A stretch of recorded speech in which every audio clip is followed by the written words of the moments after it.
Hello, it's Jackie Green from GA Interior Solutions, where we are helping build a stronger design community through training and educational resources. Today I have a quick tutorial on how to start a SketchUp model using a DWG file. As designers, we often start our floor plans or space plans in CAD or Revit, but then we need to import it into SketchUp. SketchUp is great for creating 3D models that can be rendered into beautiful photorealistic views for client presentations. So we're going to start out with a blank SketchUp file. I'm going to move into top view. I always like to have my views available here at the top. So when I go into top view, we will have our little guy mark there in the middle. We're going to go to File. We're going to go down to Import. When we hit Import, we will find our file. Be sure if you don't see your DWG file that you have all supported types selected here. And the options, we will click Options. We want to make sure we have Merge Coplanar Faces, Orient Faces Consistently. I like to preserve drawing origin so that it places at 0, 0. Sometimes this doesn't always work, but for the most part I like doing it that way. And then with your units, you want to make sure you have inches.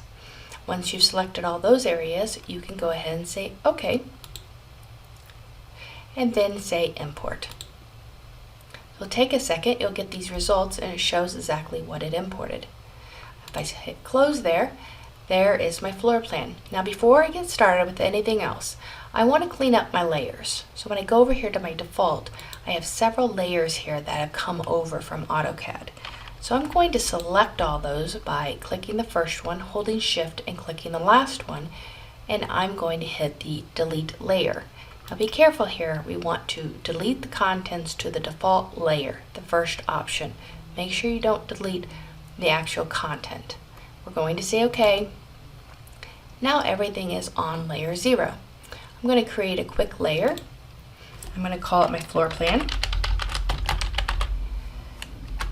And now I can actually select my CAD file here, my floor plan.